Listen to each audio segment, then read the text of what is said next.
So hi guys welcome back to my to videos. तो इस video में दोस्तों डिस्कस करने वाले हैं यहाँ पर कुछ इंपॉर्टेंट कंपनीज को और उनसे रिलेटेड कुछ इंपॉर्टेंट अपडेट्स हैं जिसकी बात करेंगे इस वीडियो में। तो चलिए दोस्तों वीडियो की शुरुआत करते हैं। सबसे पहली कंपनी की बात करते हैं। पहली कंपनी का नाम है Bajaj housing finance limited. But इसको डिस्कस करने से पहले दोस्तों अगर आपने अभी तक चैनल को सब्सक्राइब नहीं किया है तो चैनल को सब्सक्राइब करके बेल आइकन को प्रेस कर लो और सभी रजिस्टर्ड टेलीग्राम चैनल को भी ज्वाइन कर लो जिसका लिंक आपको डिस्क्रिप्शन में देखने को मिल जाएगा। और एक डिस्क्लेमर भी है, जो भी कंपनी से रिलेटेड न्यूज़ एंड अपडेट्स हम वो कवर करेंगे वो सारी न्यूज़ एंड अपडेट्स सिर्फ एजुकेशन पर्पस के लिए है, सीखने के लिए है। तो इसको किसी भी तरह का इन्वेस्टमेंट एडवाइस मत समझना, आप खुद से रिसर्च और एनालिसिस भी कर सकते हैं। तो चलिए दोस्तों वीडियो की शुरुआत करते हैं। सबसे पहले बात करते हैं बजाज हाउसिंग फाइनेंस से रिलेटेड कुछ इंपॉर्टेंट न्यूज़ एंड अपडेट्स के बारे में। सो दोस्तों ये कंपनी नेक्स्ट ट्रेडिंग सेशन यानी कि कल के दिन आपको काफ़ी ज़्यादा फोकस में देखने को मिलने वाली है। इसके पीछे का सबसे बड़ा रीज़न है कंपनी का बिजनेस अपडेट।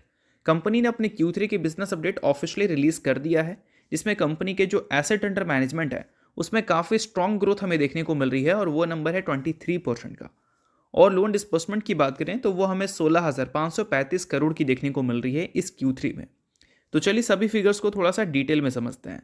तो सबसे पहले दोस्तों किसी भी फाइनेंस कंपनी के लिए उनका एसेट अंडर मैनेजमेंट ही मैटर करता है, तो उसी को हम देखेंगे। तो देखो 1,33,400 करोड़ का एसेट अंडर मैनेजमेंट कंपनी ने रिपोर्ट किया है। टोटल है ये Q3 के एंड तक, और यही पिछले साल के Q3 के एंड तक कितना था, 1,08,314 करोड़। तो वहाँ से यहाँ तक का सफ़र में अगर ग्रोथ देखोगे तो वो हमें 23% की देखने को मिल रही है। और इस Q3 में कंपनी ने कितना एसेट अंडर मैनेजमेंट रिपोर्ट किया है तो वो है 6,652 करोड़। ये क्वार्टर में ऐड हुआ है और टोटल फिगर है 1,33,400 करोड़। आई होप आप क्लियर होंगे। बाकी उसके अलावा अगर हम बात करें कंपनी के लोन एसेट पोर्टफोलियो के बारे में तो उसमें भी एक्सपेंशन हमें देखने को मिली है, क्योंकि पिछले साल के Q3 तक वो 95,570 करोड़ देखने को मिल रहे थे, बट इस बार ये नंबर 1,17,290 करोड़ तक जा चुके हैं। तो इसमें भी ग्रोथ हमें देखने को मिल रही है। साथ में अगर लोन डिस्बर्समेंट की बात करें तो उसमें हमें 31.5% की स्ट्रॉन्ग ग्रोथ देखने को मिल रही है। तो देखा जाए दोस्तों AUM की बात करें या फिर कंपनी के लोन एसेट पोर्टफोलियो की बात करें या फिर कंपनी की एक क्वार्टर में AUM ग्रोथ की बात करें, सभी पैरामीटर्स पे कंपनी ने काफ़ी स्ट्रॉन्ग ग्रोथ रिपोर्ट की है। अब स्ट्रॉन्ग ग्रोथ रिपोर्ट की है तो देखना काफ़ी इंटरेस्टिंग रहेगा कि बजाज हाउसिंग फाइनेंस को लेकर मार्केट का रिएक्शन क्या रहता है। अभी के टाइम पे देखोगे तो बजाज हाउसिंग फाइनेंस उस वैल्यूएशन पर नहीं है जिस वैल्यूएशन पर हमें पहले देखने को मिला करती थी। जब कंपनी का लिस्टिंग हुआ था तो बहुत ज़्यादा हाइप बना था, क्योंकि बजाज ग्रुप की कंपनी थी और ओवरऑल मार्केट सेंटिमेंट भी उस टाइम ठीक था। और उस टाइम इस कंपनी को वैल्यूएशन मिल रखा था 65 का। तो 65 का वैल्यूएशन जो कंपनी को मिल रखा था वो प्रॉब्लम वाली बात नहीं है, बट इस सेक्टर की जो बाकी कंपनीज थी उस कंपनी से अगर हम कंपैरिजन करें तो इस कंपनी को ज़्यादा वैल्यूएशन मार्केट ने दे रखा था। और आने वाले क्वार्टरली रिजल्ट अगर 65 के वैल्यूएशंस के हिसाब से देखने को मिलते हैं तो वो जस्टिफाइड हो पाता, बट कंपनी के अर्निंग्स वैसे ही देखने को मिले जैसे हमें बाकी कंपनीज के देखने को मिले। तो इस वजह से वैल्यूएशंस लगातार आपको टूटता हुआ दिखा। ऑलमोस्ट 50% की करेक्शंस कंपनी के वैल्यूएशंस में हमें देखने को मिल चुकी है। एक टाइम पे जो 65 के ऊपर देखने को मिल रहा था, अभी के टाइम पे देखोगे तो वो 35 के नीचे आ चुका है। और इस पीरियड में एक अच्छी बात है कि कंपनी की EPS में गिरावट नहीं हुई है। EPS कंसिस्टेंट ग्रो किया है, बट EPS में ग्रोथ रेट उस हिसाब से नहीं देखने को मिला है जो 65 के पी को जस्टिफाइड करते हैं। बट अब 35 के पी पे ये कंपनी है और कंपनी ने एसेट अंडर मैनेजमेंट में लोन डिस्बर्समेंट में काफ़ी अच्छी ग्रोथ रिपोर्ट की है। तो ओवरऑल अगर आने वाले क्वार्टर्स में कंपनी डबल डिजिट में ग्रोथ रिपोर्ट करती है रेवेन्यू एंड प्रॉफिट में, तो उस केस में माना जा सकता है कि 35 के पी के हिसाब से ये नंबर अच्छा है।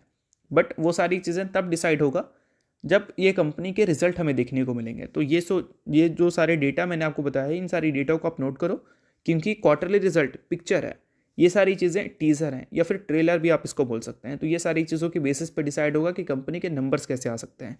तो देखना इंटरेस्टिंग रहेगा कि नेक्स्ट ट्रेडिंग सेशन मार्केट का क्या रिस्पॉन्स होता है बजाज हाउसिंग फाइनेंस के नंबर को देखकर। सो अब दोस्तों वीडियो में आगे बढ़ने से पहले बात कर लेते हैं एक सेबी रजिस्टर्ड टेलीग्राम चैनल के बारे में जिसका नाम है ट्रेडर बाजी। अब ये सेबी रजिस्टर्ड रिसर्च एनालिस्ट हैं जिनका रजिस्ट्रेशन नंबर आपको यहाँ पर देखने को मिलता है और इनको 8 साल से भी ज़्यादा का एक्सपीरियंस है ऑप्शन एंड स्विंग ट्रेडिंग में। साथ में 3,000 से भी ज़्यादा लोगों को ऑलरेडी ये ट्रेन कर चुके हैं। तो इनके टेलीग्राम चैनल का जो लिंक है वो आपको डिस्क्रिप्शन में देखने को मिल जाएगा। लिंक के थ्रू जाकर जरूर इस चैनल को आप ज्वाइन कर लेना। ज्वाइन करने का सबसे बड़ा प्लस पॉइंट ये है कि काफ़ी सारी कंपनी के टेक्निकल्स को प्रॉपर एनालिसिस कर यहाँ अपडेट किया जाता है, जो कि अभी आपको यूट्यूब पे तो देखने को नहीं मिलता, जिसको आप यहाँ पर आकर ज़रूर चेकआउट कर सकते हैं। उसके अलावा दोस्तों मार्केट से रिलेटेड जो समरी होती हैं वो सारी चीज़ें आपको यहाँ पर देखने को मिलती हैं। मार्केट से रिलेटेड जो इंपॉर्टेंट न्यूज़ एंड अपडेट्स होता है वो भी आपको यहाँ पर देखने को मिलता है। साथ में सेबी रजिस्टर्ड टेलीग्राम चैनल है तो इनके कॉल्स वगैरह भी दिखते हैं, जिसको भी चाहो तो आप चेकआउट कर सकते हो। तो लिंक डिस्क्रिप्शन में है, लिंक के थ्रू जाकर बिल्कुल फ्री ऑफ कॉस्ट आप इस टेलीग्राम चैनल को ज्वाइन कर सकते हैं। तो चलिए दोस्तों बात करते हैं अब अगली कंपनी के बारे में। सो अगली कंपनी का नाम है भारत कोकिंग कोल, जिसकी लिस्टिंग तो अभी मार्केट में हमें देखने को मिलती नहीं है, बट आने वाले कल में ये कंपनी की लिस्टिंग हमें देखने को मिलेगी, क्योंकि ये कंपनी अब हमें आईपीओ लाती हुई देखने को मिल रही है। अब ये कंपनी के बारे में अगर आपको नहीं पता तो मैं क्लियर कर देना चाहूँगा। कोल इंडिया आप पहचानते ही होंगे, कोल इंडिया की ये सब्सिडरी है, और कोई बड़ी कंपनी की सब्सिडरी का जब आईपीओ आता है तो ऑब्वियस सी बात है उसकी हाइप हमें देखने को मिलती है, बट डिपेंड करता है वो आईपीओ किस फेज़ में आ रहा है, बुल रन वाले फेज़ में आ रहा है या फिर बियर रन वाले फेज़ में। और बियर रन तो भी प्रॉपर हम नहीं बोल सकते हैं, बट हाँ मार्केट ख़राब है, इस वजह से इसकी हाइप में भी उतना ज़्यादा हमें देखने को ना मिले जितनी हाइप हमें बुल रन में किसी भी कंपनी के आईपीओ में देखने को मिलती है। तो चलिए सभी चीज़ों को थोड़ा सा डिटेल में समझ लेते हैं। सबसे पहले ये जान लो कि कंपनी के आईपीओ की ओपनिंग डेट क्या है। तो ओपनिंग डेट दोस्तों 9 जनवरी का रहने वाला है, और क्लोजिंग डेट हमें 13 जनवरी का देखने को मिलेगा। आईपीओ आपको मिला या नहीं वो चीज़ें हमें फाइनलाइज होती हुई देखने को मिलेगी कब, 14 जनवरी को, और इसकी जो लिस्टिंग है वो हमें 16 जनवरी को देखने को मिलेगी। सो अगर आप इस कंपनी के आईपीओ में इंटरेस्टेड हैं तो ये डेट आप नोट करो। अब किसी भी कंपनी के आईपीओ में जनरली क्या है, इंटरेस्टेड और लोग नॉट इंटरेस्टेड किस बेसिस पे होते हैं, कंपनी के फाइनेंशियल के बेसिस पे या फिर कंपनी के जीएमपी के बेसिस पे।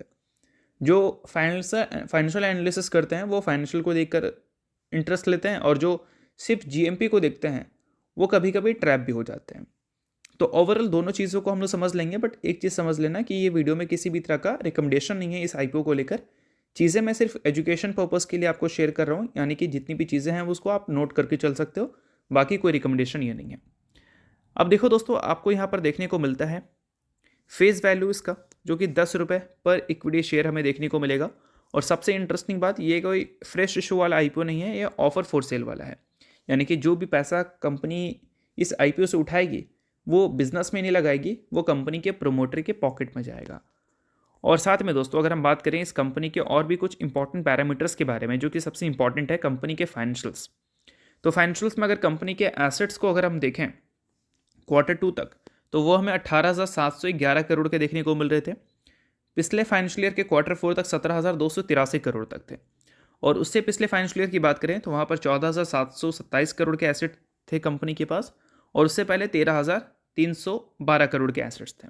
तो चलो एसेट्स को हमने नोट कर लिया। अब बात करते हैं कंपनी के टोटल इनकम के बारे में।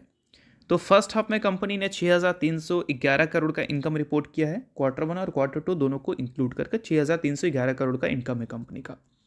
प्रॉफिट है फर्स्ट हाफ में कंपनी का 130 करोड़।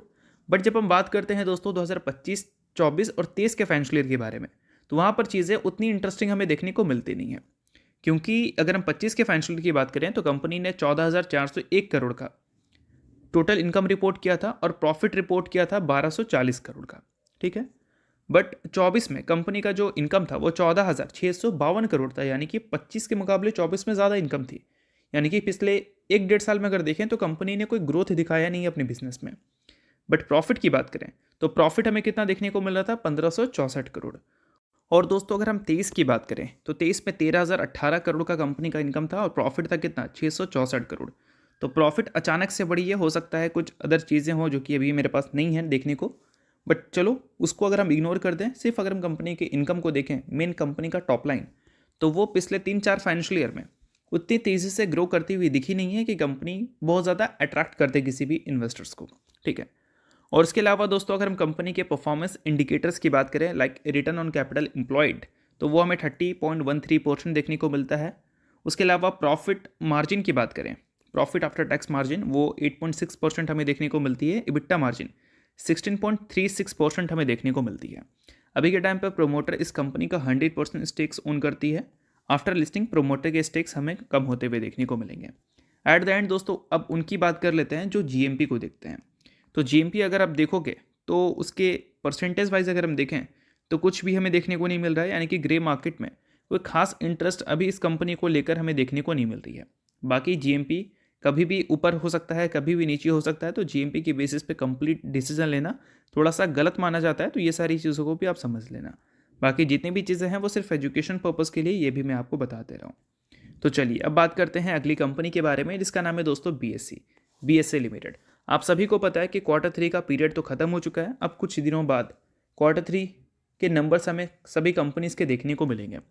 और Q3 की बात करें तो ये कंपनी जो BSE है, इसके Q3 के अर्निंग्स हमें अच्छे देखने को मिल सकते हैं बाकी कैपिटल मार्केट के कंपैरिजन में, मतलब बाकी कैपिटल मार्केट से जुड़ी कंपनीज़ के कंपैरिजन में। क्यों भाई? क्योंकि अगर हम बात करें कंपनी की सर्विसेज टू कॉरपोरेट्स वाले सेगमेंट्स के बारे में, तो वहाँ पर कंपनी इक्विटी डेरिवेटिव वाला जो सेगमेंट दिखाती है हमें, उससे कंपनी को सबसे ज़्यादा रेवेन्यू मिलता है। और वो हमें अक्टूबर के महीने में, नवंबर के महीने में और दिसंबर के महीने में काफ़ी सही देखने को मिली है Q2 के कंपैरिजन में। और पिछले साल अक्टूबर, नवंबर, दिसंबर को भी कंपैरिजन करें इस साल के अक्टूबर, नवंबर, दिसंबर से, तो ग्रोथ ऑलमोस्ट हमें 100% से ज़्यादा की दिख रही है। तो इस वजह से एक्सपेक्टेड है कि कंपनी के आने वाले क्वार्टरली रिजल्ट हमें अच्छे दिख सकते हैं Q1Q और ईयर ऑन ईयर बेसिस पे भी। बट दोस्तों अगर हम बात करें Q4 के बारे में, यानी कि जनवरी, Q4 का पहला महीना जनवरी होता है।